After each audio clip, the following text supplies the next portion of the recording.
I'm Tiffany. Welcome to Towering TBR. So my September was a bit of a roller coaster. I had a DNF, I had some middling reads, and I have a new favorite of all time. I split my wrap-ups into illustrated stuff, fiction, and nonfiction, so timestamps are down below. Feel free to skip around and find what you like. We'll start with the DNF. I picked up Prophet by Blache and Helen McDonald. This had a wonderful premise. Someone is weaponizing nostalgia. They are able to create an item from your happiest memory, and then when separated from this item, the person dies. That sounds like a wonderful premise, but this was a terrible execution. So we followed two guys, Rao and Adam. Rao is this incredibly antagonistic. He likes picking fights. He is just kind of a troublemaker. But he has this really awesome power of basically being a human lie detector. And not only can he tell when other people are lying, but he can just say statements and know whether or not they're true or not.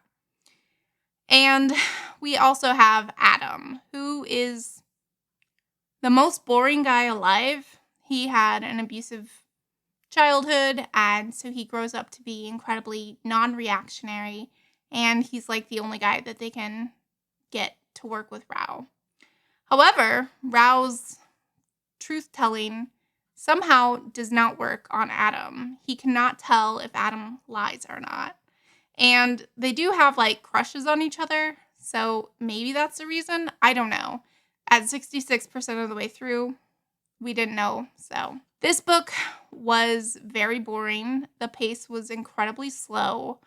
And yeah, basically nothing had happened in this amount of time. Yeah, there was just not very many sci-fi elements. They weren't really explaining how things worked. And yeah, I gave up at 66% because this book was putting me in a slump. If you've read this all the way to the end, is the ending worth it? I did try to look up spoilers to see if it was, but I couldn't find the information. Probably because this is such a new release. So anyway, gave up on this. Let's get on to the better stuff. I picked up Camouflage by Sarah Bargiela.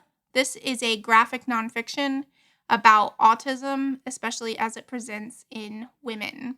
The camouflage is referencing the fact that some autistic women are able to kind of hide some of their traits to pass as neurotypical. Women have a much harder time getting diagnosed as autistic because people who work with autistic people kind of have like the standard as like white cisgender boys, and how it can present differently in women. This author does interview a few autistic women, and one thing I really like learning about is their special interests.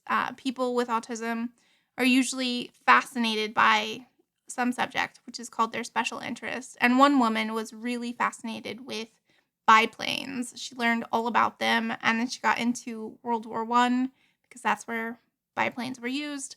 I found that interesting. However, this is only 48 pages. It just barely scrapes the surface.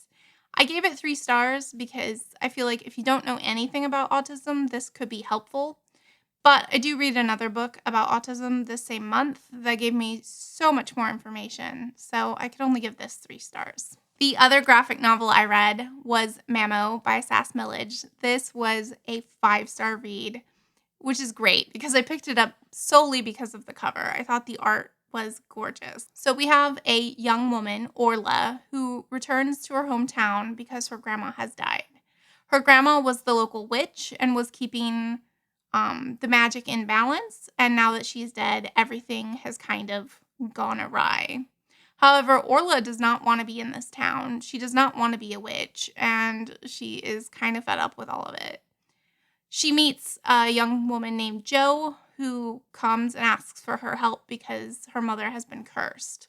So Ursula goes to try and help Jo's mother, and they also go around the town to try and fix other magical mishaps. There's so many magical creatures, fae, and little trolls, and it's just really adorable. And they start to fall for each other. But is it enough? Orla's always wanted to, get out of this small town and really stretch her wings. That's what we find out in this book. This is wholesome, sweet, and full of magic.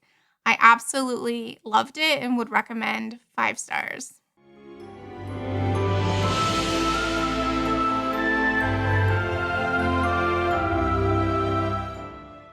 All right, moving to fiction and staying on the witchy theme, I picked up A Witch's Guide to Fake Dating a Demon by Sarah Hawley.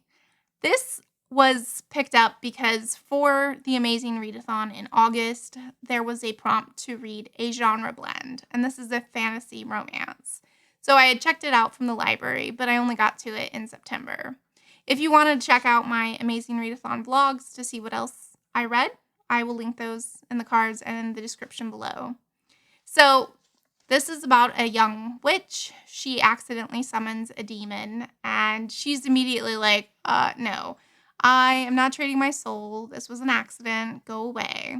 But he's like, no, I have to stay until the transaction is complete. So they have kind of like this forced proximity where he has to kind of stay with her and keep an eye on her. And at first they're irritated with one another. Every time she has like even a small issue, he's like, ooh, I could fix that if you would just trade your soul away. And she's like, no. So she is really good at nature magic, but she is put down by her mom a lot because she doesn't excel at other types of magic. And she often makes blunders, like accidentally summoning a demon.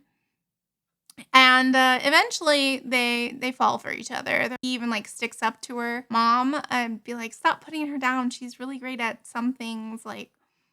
And yeah, it did have the very predictable misunderstanding leads to a breakup in the 3rd act, which I hate those tropes. I feel like they're just so unrealistic. But it was funny and it was a good time, so I gave it 3 stars. I was really excited to pick up Learned by Heart by Emma Donoghue. This was one of my most anticipated books. We follow 2 people, Eliza Rain and Anne Lister, as they are in a boarding school in the 1800s.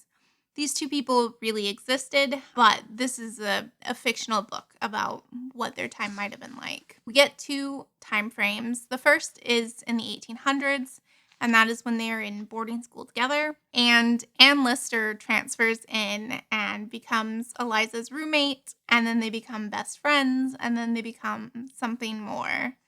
Everybody is kind of drawn to Anne Lister because she has like these amazing memorization skills, which make her sound really smart to the teachers. But she's also really snarky and sarcastic and has like a fresh attitude. It was very clear how very unprogressive this time was. In fact, one of the head teachers said, ask yourself what you have done this day to satisfy your 2 great obligations to society, to be useful and agreeable. Ugh. In the second timeline, which is about 15 years later, we find out Eliza is in a mental asylum and she is writing letters to Anne to basically talk about the good old days.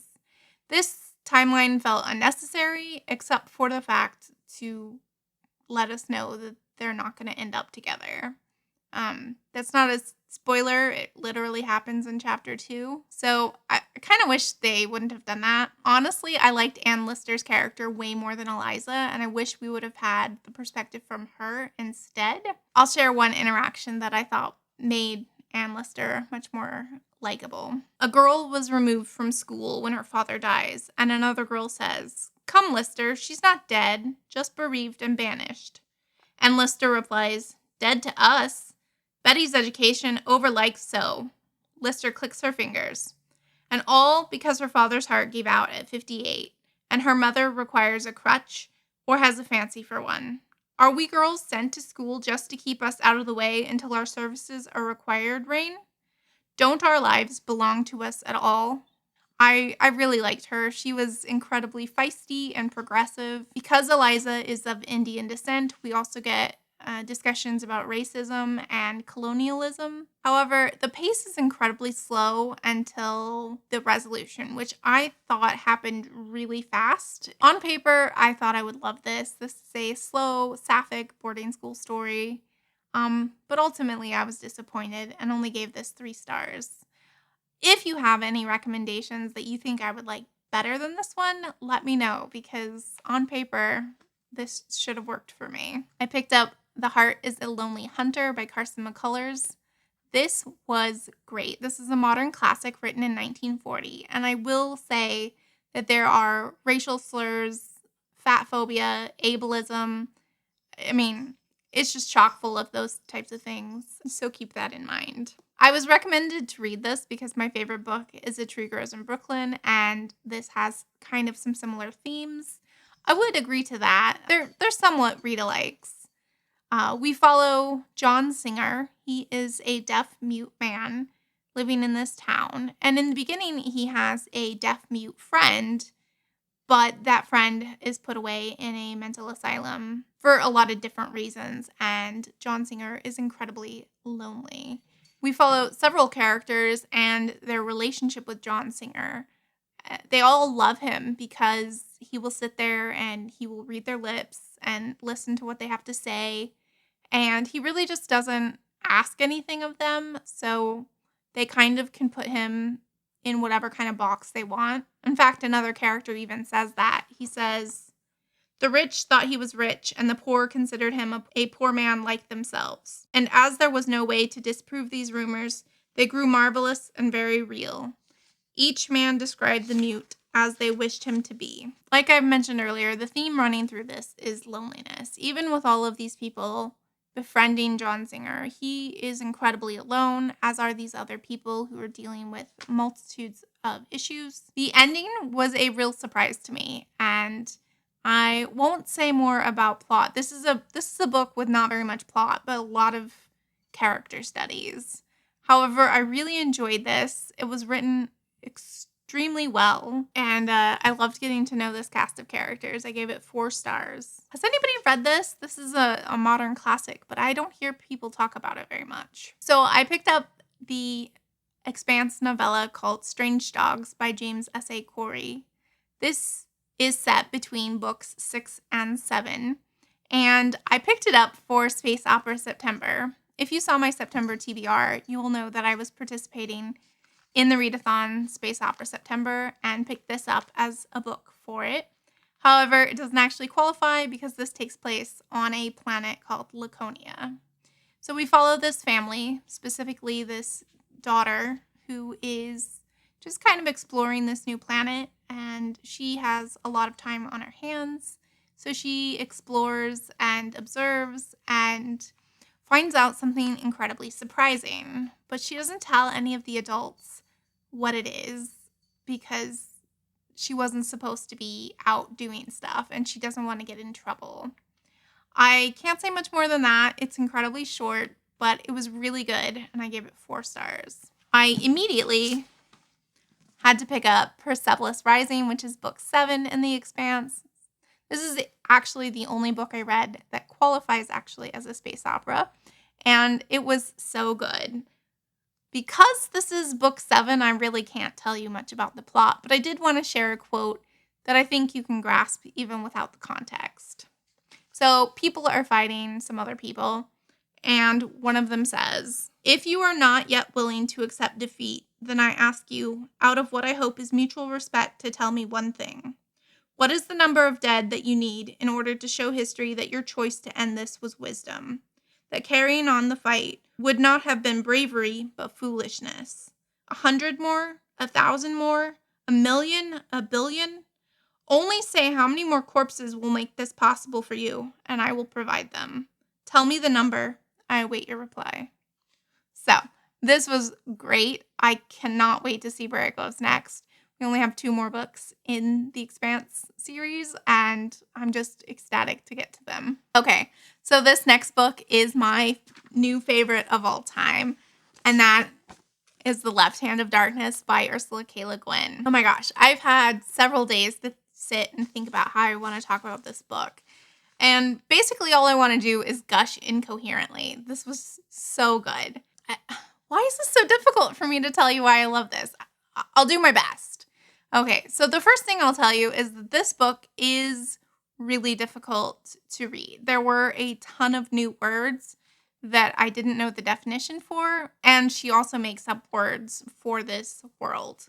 In fact, I even started keeping a glossary because I felt really stupid. So I kept this glossary to follow along what's going on. We are following this male envoy. He is an alien who comes to the planet of Gethin, which is nicknamed Winter because it's cold and snowy and icy like landscapes. And he's trying to get this planet of sentient people to join the Ecumen, which is like a galactic council of sentient races. While the envoy, Genli I, is male, all of the rest of the people on Gethin are basically non-binary. They don't have a gender except for their monthly cycle of Kemer, which either kind of turns them into male or female, and they are able to mate and produce offspring. But other than that, they don't really ever have a gender.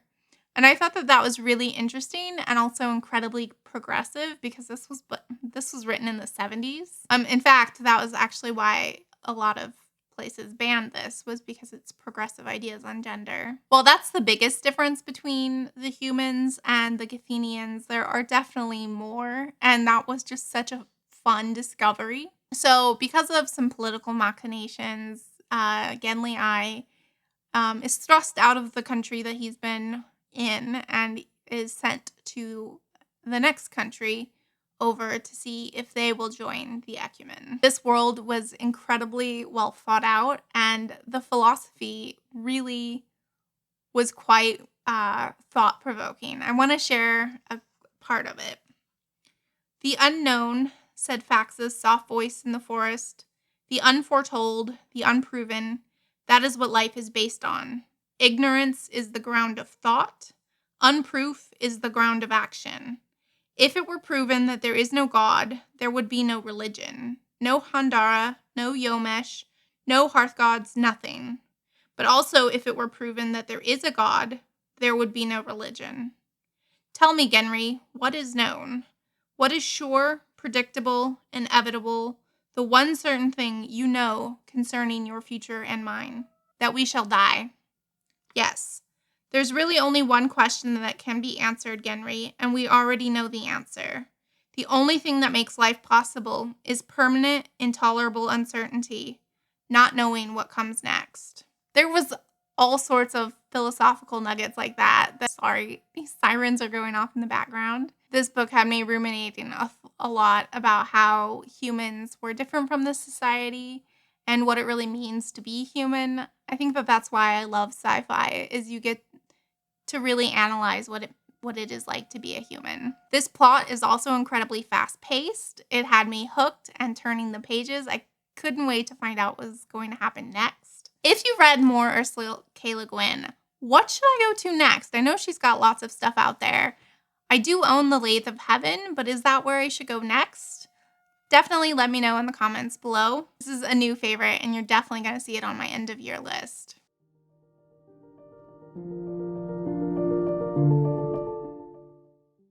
If you saw my tag, I like big books and I cannot lie. I'll link above and in the description below. You'll see that I really loved Sophie's Choice by William Styron, and so I decided to pick up his memoir, Darkness Visible. This is his memoir focusing on his major depressive disorder that he had. One thing that really stood out to me is that before he became ill with depression at age 60, he had never really had to deal with chronic illness before. And he wrote, "Except for those maladies strictly designed as malignant or degenerative, we expect some kind of treatment and eventual amelioration, by pills or physical therapy, by diet or surgery with a logical progression to initial relief of symptoms to final cure." Depression can be incredibly tricky to treat, and most people just have to manage symptoms the best they can. I think if you have never been chronically ill before, this is a common thought, that basically things are treatable or curable and that you won't have to deal with it for very long. Once you find the right treatment, then you'll be better. And that's just not true. Chronic illness is an endurance, And sometimes you just have to live the best you can with your symptoms. And sometimes you're just disabled. As somebody who's been chronically ill, physically and mentally, it's frustrating for people to have that misconception. He talks about how relentless depression can be. He says, in depression, this faith in deliverance, this ultimate restoration is absent. The pain is unrelenting, and what makes the condition intolerable is the foreknowledge that no remedy will come, not in a day, an hour, a month, or a minute. If there is mild relief, one knows it is only temporary. More pain will follow. It is hopelessness, even more than pain, that crushes the soul.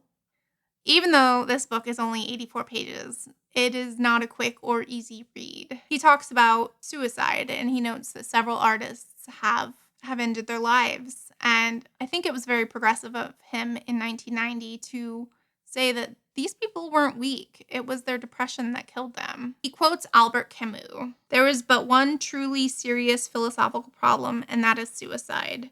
Judging whether life is or is not worth living amounts to answering the fundamental question of philosophy. And then the author says later on, as his depression has progressed, the difference now was in the sure understanding that tomorrow, when the pain descended once more, or the tomorrow after that, certainly on some not too distant tomorrow, I would be forced to judge that life was not worth living, and thereby answer, at least for myself, the fundamental question of philosophy. His writing was incredibly profound. I found myself stopping a lot and pondering his words. I do wish he would have told more of his personal journey because he kind of only lightly gets into it, but I found this to be incredibly impactful and would highly recommend. If you know of any other mental health memoirs that are really good, definitely leave them down in the comments below because I'm always looking for more like this. Lastly, I picked up Unmasking Autism by Devon Price. I gave this 5 stars. This was incredibly informative and I absolutely loved it. So, masking is referring to an autistic or neuroatypical person is trying to hide their autistic traits and pass as neurotypical. Dr. Price really delved into the history of autism and how it presents differently in boys, girls, and non-binary people. He mentions that girls are often socially conditioned to maintain eye contact and are dissuaded from aggressive outbursts more than boys, and so they are able to sometimes pass more easily. He wrote, label avoidance, which is taking steps to evade a diagnosis, is a very common consequence of disability and mental health stigma. He interviewed several autistic people who were only diagnosed later in life because their families did not want them to have that stigma of a diagnosis. He also talks about ABA, which is applied behavioral analysis therapy, in which is used quite frequently in schools and by parents, which basically trains autistic people to be more compliant, more passing as neurotypical. They reduce their stimming, like hand flapping or different kinds of fidgets. This was created by Ole Ivar Lovas, who also created conversion therapy for gay people. A lot of autistics find this to be traumatic and incredibly abusive, and they hate this program because it doesn't help them do anything other than pass as neurotypical. This was a great resource for learning about autism, especially how it presents in people who are outside the demographic of white cisgender boys. I gave this 5 stars and I would highly recommend, especially if you know somebody who's autistic or think maybe you might be autistic. I think that this is a great resource and I would highly recommend. Overall, this was not the best reading month. We had some highs and some lows, but at least I found a new favorite of all time, and I'm so excited about that. How did your September go? Let's have a chat in the comments down below. Thank you so much for joining me. Bye.